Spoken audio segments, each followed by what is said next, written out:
the murder of South Africa's first openly gay imam in Muhsin Hendricks has been widely condemned. The activist was gunned down at the weekend in Gqeberha in the Eastern Cape in what's believed to have been a hate crime. Imam Hendricks ran a queer-friendly mosque in Cape Town. He was believed to be in Gqeberha to preside over same-sex marriage. Reverend Toni Kruger is the executive director of the Global Interfaith Network for people of all sexes, sexual orientations, gender identities and expressions, and joins us now via our video link. Toni, it's lovely to have you on, albeit under these circumstances. Condolences to you and the community. Let me start by asking you your response on what the Deputy Minister has said. I mean, Steve Letike describing this as an assassination. What do you know to have taken place?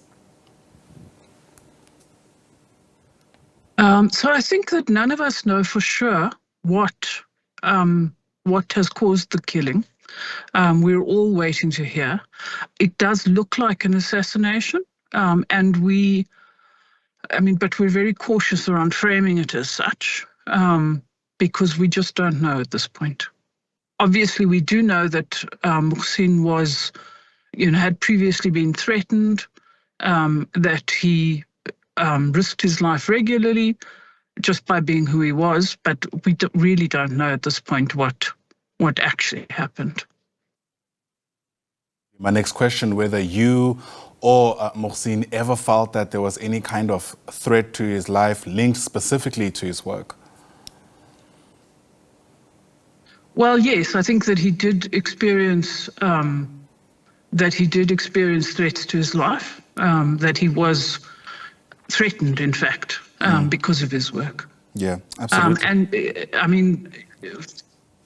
From my point of view, and I think from the point of view of many of us, the key thing is that, we cannot kill people that we disagree with.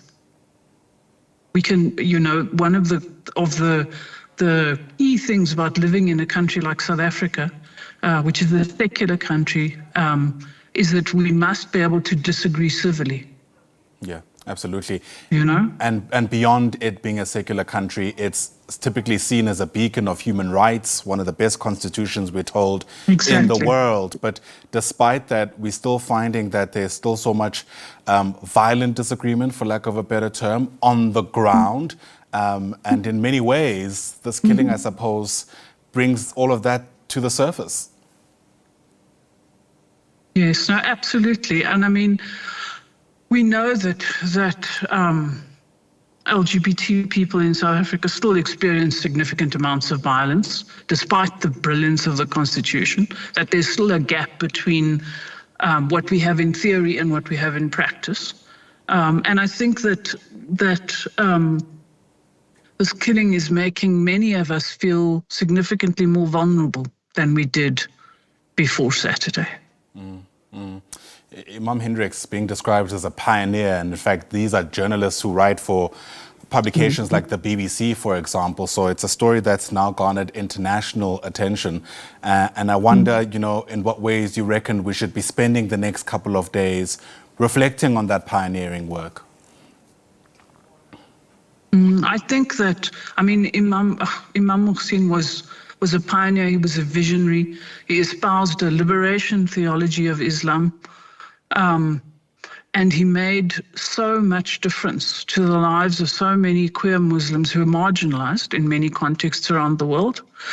So I think that we should be spending the next couple of days honoring his life, and thinking about how we all in our various ways can carry his work forward, because it's really important work. Yeah, absolutely. It's sometimes work that deals with issues of life and death, because faith for so many people, even in a secular society like ours, is such an integral part of their identity that I can imagine a big part of what he's managed to do is to allow people to live at the intersections of queerness and faith, whether it's Muslim, Christianity, or any other belief, work which in many ways cannot be replaced. Oh, absolutely. Absolutely. And, we live in a secular society. We live in a society which, as you say, is a beacon of human rights. But we also live in a society which allows for the fact that for so many of us, our faith is a really important part of our lives, part of our identity.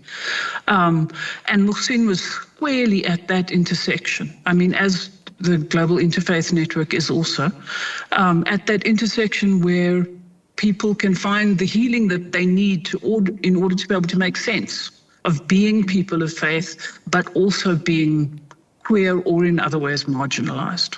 Yeah. But absolutely critical work. And it's so sad. We've lost a giant. Sure.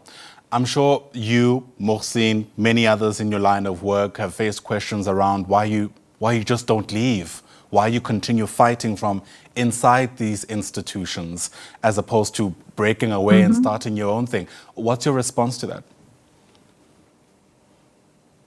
So I think, we recognize the power of faith.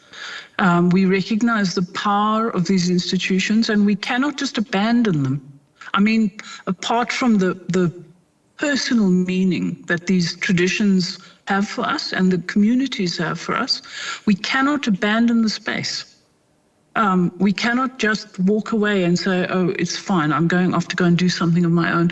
Apart from anything else, there are people coming after us, There are teenagers now who are discovering that they themselves are queer in religious communities, and they need to see models that support them in a healthy integration of their various identities.